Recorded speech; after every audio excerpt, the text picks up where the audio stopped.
Yo, it's FPL Root, bringing you the stats, top picks, hot tips, all the league facts. They say Root rock, that's all the flow. Subscribe, hit the bell, welcome to the show.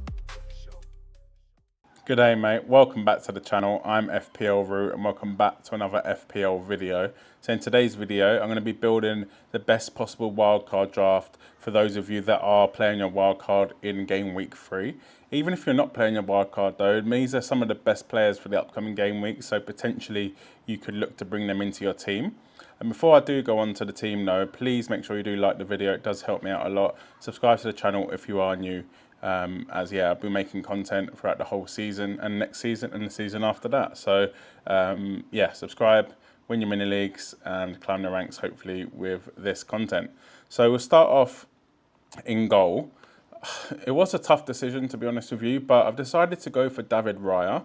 I was just thinking kind of the other day, and I was a David Raya owner last season, and just having him in my team was just so kind of reassuring and relaxing, and kind of removed the stress of the goalkeeper position, which is what I really want from a goalkeeper position. I don't want to be having to think about who they're playing, if they're going to get minus points for conceding, even making transfers if they've got a bad run of fixtures.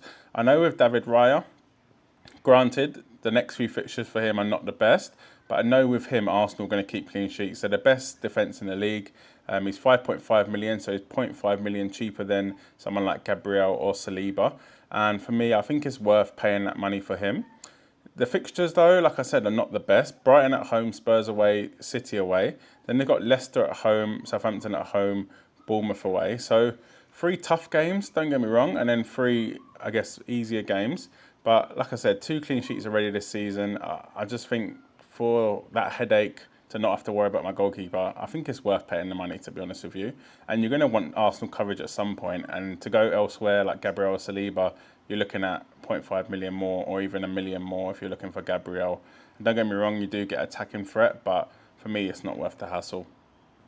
In defence, we'll start off with the starting defences for game week 3. So I've gone for Levi Colwill in the team. It was an interesting decision, and I completely understand why a lot of people will probably be against this, because Chelsea haven't really shown that they're solid defensively. But I think for 4.5 million, I think it could be a very nice differential at 1.1% owned. So he's got Palace, Bournemouth, West Ham, Brighton, Forest. So very, very nice for next 5 games. And for me, you can look to move him on after that. But for the next 5 games, I think he's going to be a very, very nice option to go for. And if Chelsea can, I guess, start to play like they did in that second half against Wolves when they did win 6-2, and maybe shore up the defence a little bit, then I think there's a few clean sheets in there. In terms of Colwill, attacking-wise, it's not really there. He's only got 6 final third passes, which again is not the worst, but it's not the best. And his kind of expected assists and expected goals is not really up there at all. But for 4.5 million, I think getting into that Chelsea defence is pretty good. Also at 4.5 million, but now he's actually 4.6 million because I actually owned him from the start. But he's 4.6 million now, is Robinson, so the Fulham fullback. Decent start to the season, no clean sheets, but he did end up getting an assist, which is why you go for attacking fullbacks like him. 13% owned, and some really, really nice fixtures for Fulham coming up. Ipswich away, West Ham at home, Newcastle at home, Forest away. Then they've got City, Villa and Everton. But really, them next 4 fixtures do look really, really good. And I think Robertson, how attacking he is, and Fulham defensively last season were very good. Not sure about this season, have they kept a clean sheet yet, but last season definitely very, very good. And Robertson has got that attacking threat as well.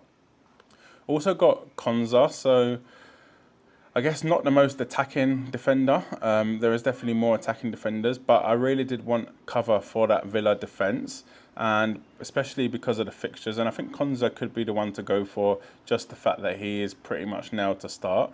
12.8% owned, 4.5 million. So far this season, hasn't really done anything, really. And Leicester away though, up next. Everton at home, Wolves at home, Ipswich away. So their next 4 games are basically almost the best games you can possibly ask for. 2 away games, but they're both against newly promoted side, and then at home to Wolves and Everton, who have struggled at the start of the season. So I can definitely see it. I can definitely see 2 clean sheets, to be honest, in the next 4 for Konza. On the bench with the defence, it's a bit of a tricky one. So I've gone for Harwood Bellis as my kind of 4 million defender.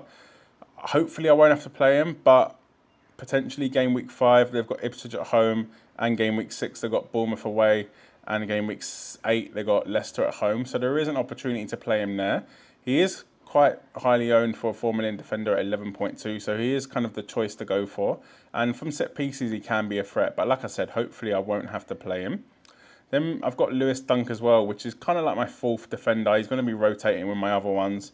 And I know, I guess Brighton have only kept a clean sheet against Everton this season out of the 2. But for me, that's a good sign. And Lewis Dunk is a threat from set pieces as well. Obviously, he starts game week 3 with Arsenal away, so I won't be playing him in that game if I do end up playing the wild card. But then he's got Ipswich at home, Forest at home, then Chelsea away, Spurs away. But some of my other defenders have really good fixtures in 6 and 7. So where he has Spurs away, or he says Chelsea away and Spurs at home, someone like Konza has Ipswich in game week 6, and then Robinson has Forest in game week 6, and then Colwell has Brighton and Forest in game week 7. I've also got Harwood Bellis, who has Bournemouth in game week 6. So there is cover there for them tough games for Dunk if I did want to. But to be honest, I think I'm pretty much happy playing him in most games. But definitely there's going to be a rotation between Colwell, Robertson, Konza and Dunk. Other than that, I don't really see the need to play Harwood Bellis, and hopefully I don't have to play him. But let me know what you think of the defence and the goalkeeper, and we will get on to the midfield. So next up we do have the midfield, and we start off with Cole Palmer. So to be honest, in my team I actually didn't start with Cole Palmer, but I think he showed us already this season that he is going to be amazing, as he was last season. 3 assists and a goal so far. It obviously came in that Wolves game, but 19 points he's on. He's 39% owned and he's 10.5 million. I think if Chelsea didn't have such great fixtures, where they've got Palace at home, Bournemouth away, West Ham away, Brighton at home, Forest at home, I think if that wasn't the case, then I probably wouldn't be going for Palmer. But I think because of the fixtures, because we know he's on pens, because Chelsea scored 6 goals the other day, and they kind of look pretty decent going forward, I think for all them reasons, I actually think Palmer is going to be one of the key players for the upcoming game weeks. And I know 10.5 million is a lot of money, but we've seen we can't cover that with Nkunku. Potentially Madueke is going to be a decent player now, but he didn't play in game week 1, so there's always a risk there. Nicholas Jackson could be an option, but Joao Felix could play up front. Are they going to get Osimhen, etc.? Maybe Ivan Toney. So I think Palmer, he's going to start. He's going to be on pens. I think just go for him if you can. Next up is Mo Salah. So I still think Mo Salah is key for this team. Yes, Man United away first up, but then he has Forest at home, then he has Bournemouth at home, and then Wolves away, Palace away. So some good fixtures, to be honest, the next 3 or 4. And for me, 12.6 million is a lot of money, but I think Mo Salah is worth it, and he's still kind of not that owned. He's 37.6% owned, but yeah, he should kind of be more, I feel like, considering the fixtures for Liverpool. 2 goals, 1 assist so far this season. And for me, I think he's going to have an incredible season. Liverpool look pretty good as well. Next up is Rodgers, so the Aston Villa midfielder. He's now 5.1 million and he's 12% owned. He is definitely, I guess, one of the most common 5 million midfielders that started the season. Obviously, he's gone up in price now, but I still think he is a very good asset. Against Arsenal, he looked very, very good, to be totally honest with you. I think in that game he was absolutely, so good, kind of taking the defence on. He had 3 shots, 12 passes in the final third, created 2 chances. So he did look very, very good. He did basically everything. I know how cliche this is, but everything apart from scoring.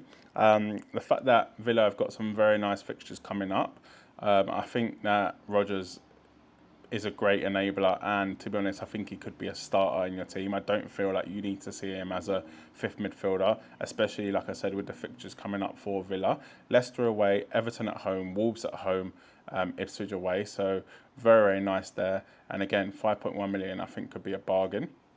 So also got another kind of cheap, I'd say, under 6 million midfielder. So we've had to go for three of them because of having Palmer and Salah in the team. And he is 2.5% owned, so I think he is still a bit of a differential. It's 5.5 million, as I said. It is Semenyo, the Bournemouth, classed as a midfielder, but he's basically playing up front. 1 goal, 1 assist so far this season. And for me, he's looked very, very good. So far this season, like I said, he's got 1 goal, 1 assist. He's averaging 6.5 points a game. His expected goals is 0.35 per 90. Shots in the box up to 4. Shots 6. Yeah, he's just looking very, very good. And I think the fact that Solanke has obviously left Bournemouth, he could potentially be on penalties. And although Bournemouth's fixtures are not amazing, they do have some very, very nice ones in there. And I think the fact that he is in a team with 2 other 5 million midfielders, he doesn't have to play every game. And if again, when we go on to the forwards, you'll realise he doesn't have to play every game. Everton at home, Chelsea at home. Sorry, Everton away, Chelsea at home for him. Then he's got Liverpool away, Southampton at home, and then Leicester away. So really, 6 and 7, basically 3, 6 and 7 are the game weeks for Semenyo, and probably have to find maybe bench him for Liverpool away and Chelsea at home. But for me, them games look very, very good, and he started the season looking very good as well. So for me, Semenyo is a good player to go for. Let me know what you think in the comment section below. Also got Smith Rowe in there, so he's now 5.6 million. Started the season well with a goal. He's on 13 points. And I think him, Semenyo, and Rodgers could be a nice rotating trio. Good fixtures as well for Smith Rowe. So game week 3 is Ipswich away, whereas if you look at Rodgers, he's got Leicester away and Semenyo Everton away. So some good fixtures there for the 3 of them. But when we go to the forwards, that will make sense. Then they've got West Ham at home. Then in game week 5, they've got Newcastle at home, Forest away in game week 6, Man City away in game week 7. So where Smith Rowe has Man City away, Semenyo has Leicester away, and Rodgers has Man United at home. So I think these 3 can rotate very, very well. And yeah, it will all make more sense when I go on to the forwards. Let's get into it. So for the forwards, we will start with Erling Haaland. So yes, it does affect the team as a whole, having Erling Haaland in the team, but I think he's worth it. He's shown it this season, 4 goals in 2 games, 24 points, a hat-trick in the last game. He's now up to 15.1 million. Yeah, for me, he just has to be in your team. West Ham at home, Brentford at home, next up for Haaland. Then a bit of a tough run in with Arsenal and then Newcastle. But then Fulham, Wolves, Southampton up until game week 9 are very, very good. And you're going to want him for them home games against Southampton, against Brentford, against Fulham as well. So for me, although Haaland is expensive, just don't overcomplicate things. He's expensive, yes. He's going to score goals. He's going to be one of the most captain players. And for me, he's nearly 60% owned now as well. So a lot of people are switching over to him. And for me, I can see why. He's Mr. Reliable. And yeah, why would you not have him in your team? Also got Ollie Watkins. So a lot of these players have done well in the first 2 game weeks, whereas Ollie Watkins has been absolutely terrible. He's come off after around 60 minutes in both games. He's had 0 touches in one of the games as well. And to be honest, he's looked terrible, to be honest. And yeah, for me, it's not a smart decision to bring him into your teams on that form, but I do like to play the fixtures, and I know Ollie Watkins is a good player, so that's why I'm having him in this wildcard draft. 29% owned, 9 million, so quite expensive, but with Leicester away, Everton at home, Wolves at home, Ipswich away in the next 4, this can be some big points for Ollie Watkins. For me, I think it's worth that move on the wild card, where a lot of people probably won't be bringing him in with a free transfer because it's probably a bit too risky considering how bad he has been this season. But you know you can make that kind of risk because you're on your wild card.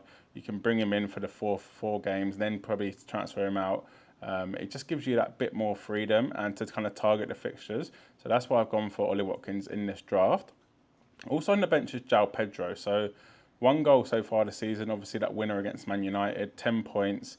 And for me, he just rotates so well with the cheap under 6 million midfielders. So as I mentioned, I'll go for it now, but game week 3, he's on the bench because he's got Arsenal away, where the other 3 have good fixtures. Then in game week 4, he's got Ipswich at home, and then Semenyo has Chelsea, so potentially you can bench Semenyo in that one. Then in game week 5, he has Forest at home, where let's say Semenyo has Liverpool away, so you probably bench him again in that one. Then he has Chelsea away and Spurs at home in game week 6 and 7. But like I said, in 6 and 7, Smith Rowe has Forest in 6, Semenyo has Southampton and Leicester in 6 and 7, and then Rodgers has Ipswich in game week 6 as well. So there's some very, very nice rotation in there, and that's why I've gone for that one. Let me know what you think in the comment section below of this wildcard draft. And then up next, we'll go on to, I guess, what AI thinks is the best wildcard out there. And we'll discuss that. Let's get into it. So here is the best wildcard draft. So according to AI.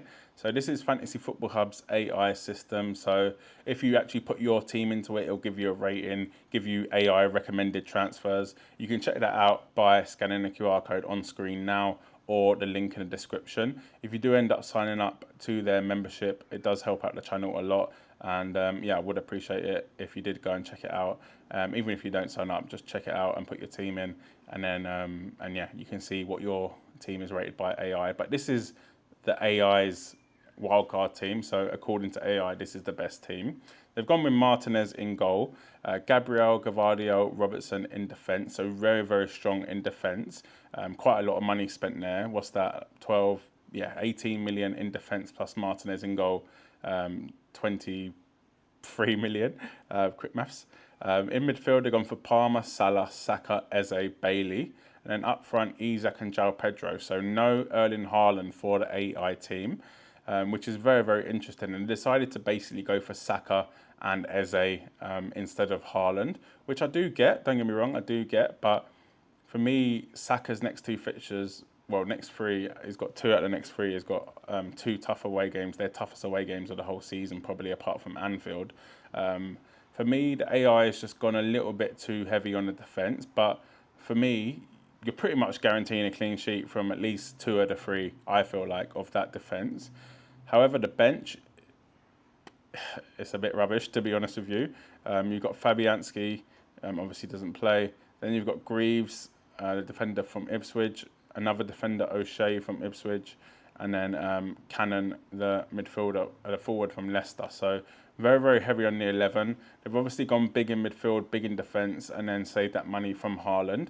I don't mind it, but to be honest, I prefer my draft. But let me know in the comment section below what you think on this draft.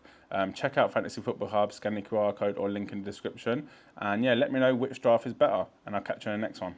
Cheers. Subscribe.